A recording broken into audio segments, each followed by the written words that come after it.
This video is sponsored by Noragon, the commercial vehicle data experts. Visit Noragon.com to learn more. Welcome back to On the Road. I'm Kevin Linger, managing editor and producer here at Fleet Equipment, and I think the AC just broke. Oh wow, that's quick. It's already getting hot down here. All right, guys, we should have checked that before we started this today, but at least I'm in a basement and not in a truck stranded on the side of the road, melting, and with a load behind me that needs to get delivered and is in danger of expiring. So to find out how you can make sure your trucks are good before they get sent out and your drivers are comfortable, we're going to be talking to an expert from FleetNet America by Cox Automotive to look at some of the best summer preventative maintenance practices. And while we get ready to welcome him, we're going to get this AC fixed. We'll be right back.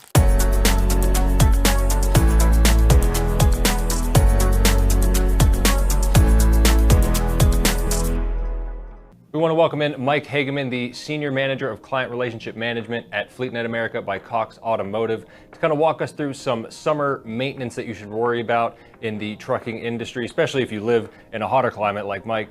Now, Mike, what are the biggest or most unnoticed fleet maintenance issues related to heat that you want to watch out for? Yeah, I think at this point, Kevin, one of the things that we talk to our customers a lot about is how much under the hood heat is going on with the trucks. We all think tires, belts, hoses, which we'll get into in our conversation, I'm sure. But so much of that is driven by the emissions that are going on with trucks now and running all that extra heat and how taxing that is on cooling systems in general. So obviously tires are probably our largest key point that we have with our customers there, but the things going on the under the hood heat and making sure that they're properly keeping the cooling system serviced. I think that's probably the most overlooked because they think about a burst hose and things like that, but what is the source that's driving that? And a lot of things that you work on there that are minor, you think they're minor, but they can avoid a big problem. For example, I mentioned cooling systems, but the trucks come back in, check for debris on radiator screens, as far as air conditioner, condensers, looking at that for transmission coolers too, with a lot of automatics that are being run now. So a lot of those things by just keeping an eye on the truck and make sure we're keeping debris off of it with the hot weather. A lot of bugs and debris and things to get off of that. So we are so big on preventive maintenance here, and it seems like something minor to keep the radiator clean, but can make a huge difference. Sure. And quickly before we move on, now it is this way for people where you hear people say, "Oh, it's a dry heat, it's fine," but the humidity is what gets you. Is it similar for truck maintenance, or places that are more humid? Do they need to worry about this more than drier climates, or is it just overall heat? Overall heat, it does have some effect as far as moisture content when you start talking about ACs and condensate and things like that, but really overall heat. I would say in the South with the moisture, a few other things that you need to deal with. Folks don't think about draining air tanks and things like that for braking systems, but I think that's something good to do year round. But if you're pulling in moisture air, you're going to potentially have those situations. So that's a good thing to consider. So what can fleets do to help identify some minor problems before it becomes a major issue on the road? And is that just a maintenance practice issue, or is it a technological issue? It is really comes down to this basic maintenance practices. With today's trucks, if you keep things together, the truck will tell you a lot of what's wrong. And it really comes down to the age-old pre-trip and post-trip that the trucking companies have struggled with for years. And we service over 1,500 fleets, and we see that quite regular. And just checking things. I mentioned tires for air pressure. It's so huge. That's the big thing, the biggest thing.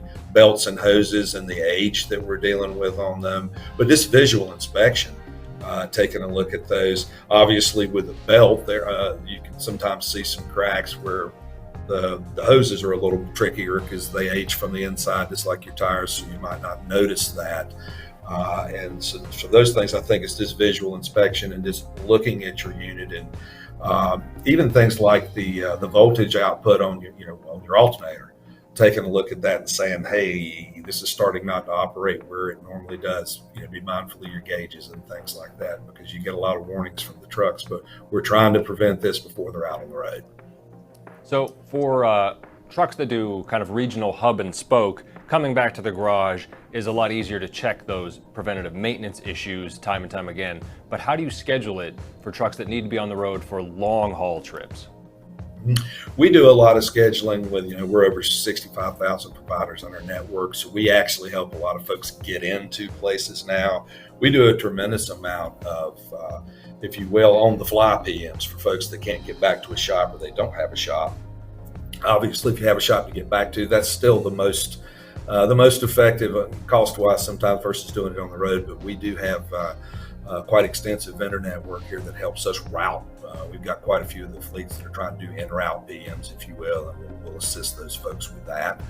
And I think that's a big thing in coordinating there. It really comes down to scheduling and making sure that the trucking companies internally have, you got operations that's trying to move the freight and you got maintenance that's trying to keep them good. It just takes a lot of coordination between the two departments to make sure they're servicing their customers properly, but with the trucks, making sure we've got the maintenance so you don't have an issue too. So it takes a balance, and every fleet's different on what they have to do there. So batteries seem to be fickle.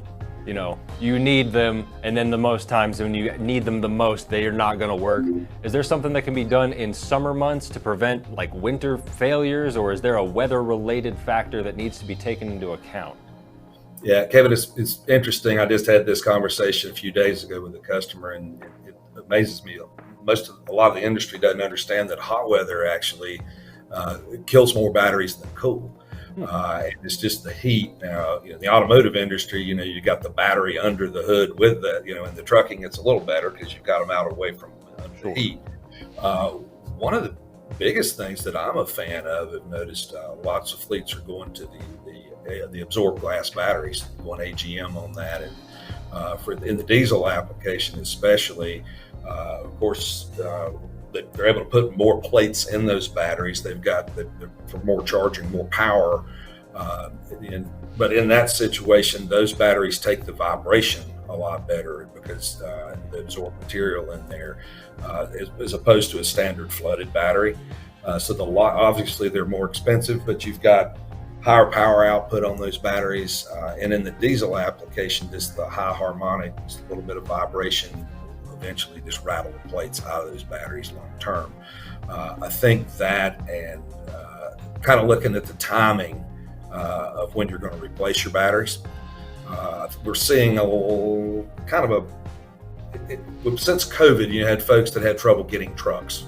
Orders were backed up, those kind of things. So we saw more fleets that would do a 4 to 5 year trade cycle started going a little longer. Just personal rule of thumb, if you start getting, north of 4 years on a battery or a hose or a belt or those type things, we need to start looking at our maintenance practices if we're going to keep these trucks longer and not trade them. Those are some things we need to make sure that we're taking care of. Personally, I think about 4 years on a battery with what we're dealing with all the electronics and all the things that are running on the trucks. And then you think about the APUs that they're putting on these trucks to, not have to run the engine. Well, there's another piece that's taking power. And really on your batteries, I mentioned earlier the alternators and the output and making sure that they're charging properly. It's this routine of checking load testing these batteries and then looking at your alternator output there, because you get a jump start involved and they didn't properly charge it back, and now you're trying to use your alternator as a battery charger, if you will, and now you're shortening the life of your alternator. So it's kind of one thing leads to the other from that end. But back to your original question, I think it's just load testing at the change of the seasons, especially. We know we're going to be in hot weather. Watch them, check your connections, make sure everything's going. Then as we transition seasons, now we're coming out of air conditioning season, if you will, and starting to look at cold weather. And I think it's just, you're going to have extremes on both ends. What we see in the emergency service side of it, it's the hottest area of the summer, coldest area in the winter. That's what's going to kind of peak, if you will. So we kind of make sure that going into the season, right before you start getting these routine 90-degree days, really start checking that and then just being mindful of it. Sure. And you mentioned air conditioning. That wins our segue point for the day.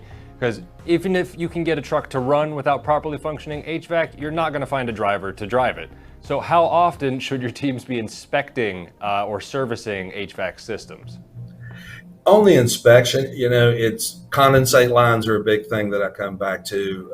You mentioned in the states that have a little more humidity and those type of things, a block condensate line, you can see it at your home unit. You can have a floorboard full of water in a truck if you're not careful. Kind of hard to pull out every 30 days, but I think with your pre-trip and post-trips with the drivers, we find with our customers that we service, reporting an AC that won't run properly is not a problem. A driver's going to let you know real quick that the air conditioner doesn't work. So as they're cycling their air conditioner starting off, with their routine PMs and those type of things, there are a lot of things that are built in to check the AC.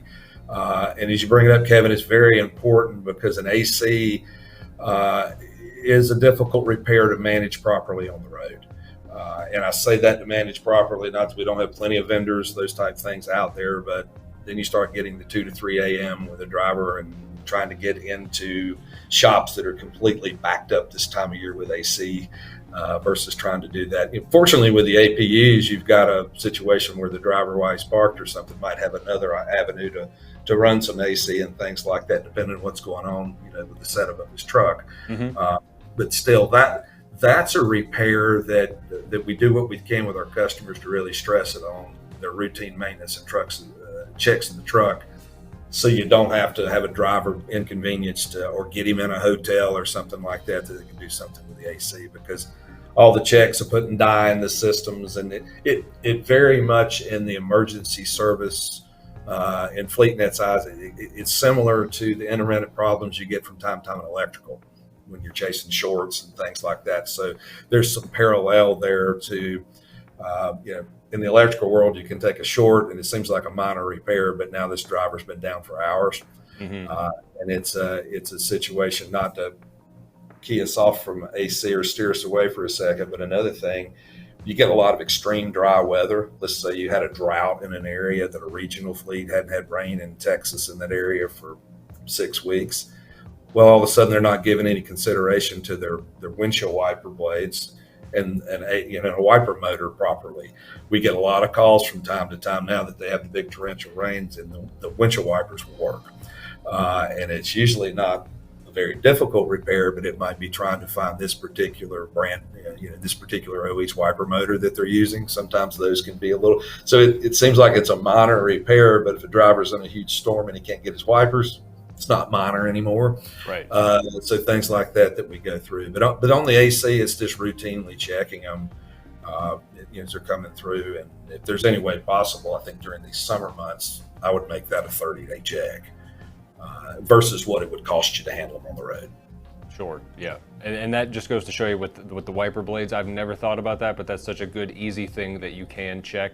Now, are there any routine maintenance tasks like that you found to be unexpectedly cost savings, whether it's replacing something before it breaks or just avoiding the cost of downtime later on? Yeah, the wipers is a big one. That's one I've thought about over the years, just because we've had a lot of customers like, oh, I can't believe it's wiper blades and we missed a load over something like that, or we couldn't find a wiper motor. I'll go back to earlier in our conversation, Kevin, on the making sure that you're keeping the radiators and the condensers and transmission coolers and all that cleaned out good. I think that's some of the cheapest insurance you can have as far as getting into an overheating kind of situation there, because it's just, they're so sensitive now on the trucks and they're running so hot. It doesn't take a lot. If you start, we were talking about mountainous areas a little while ago, you start pulling grades and terrains and making sure that fan clutches are running properly, especially in hot weather. If you're going to pull some grades, that's something to make sure that all that's working properly too, because you get into a situation where a fan that won't lock in properly, that can be very problematic on there. But I think probably the one that jumps off the page at me the most is just making sure, and that all comes down to just post-trip, pre-trip, visual walking around and taking a look at things on the trucks. I know it sounds so elementary, but it's amazing the amount of events that we service here at FleetNet that are very preventable. And it's just, I think it's the demands of the trucking industry now, with everything seems to be a just in time, which I understand why that drives that. But That's why we do so much, you mentioned earlier, on a day-to-day reporting with our customers and looking at what types of events we're having for that particular fleet. So we bring it back. So the biggest hallmark here with FleetNet, from the Cox perspective, is try to arm the customer with the data to help reduce their events. What can we focus on in your day-to-day maintenance practices to make this better? Because now that you're in an emergency situation, you're trying to limit the downtime, because it's going to be expensive to do that out on the road, for sure. All right, Mike, thank you so much for joining us. Before we head out, any other things you want to cover? Any words to our drivers out on the road? Yeah, as far as that, just stay safe and be mindful here in the summer months. We talk about the AC. I was thinking about that, having some emergency things in the truck for you if you were to break down in hot weather, bottled water, for example, some things like that to keep in the trucks, because you do get some delays in the wintertime delays or the summertime delays. We want to keep those drivers safe. So for that end, and just making sure that they're being mindful of the surroundings with their truck, and if you see something, absolutely say something to your maintenance team so we can make sure that we get it corrected before you're out on the road. Well said. Mike Hagaman, Senior Manager, Client Relationship Management at FleetNet America. Thank you so much for taking the time to sit down with us today. Thank you so much. Appreciate it.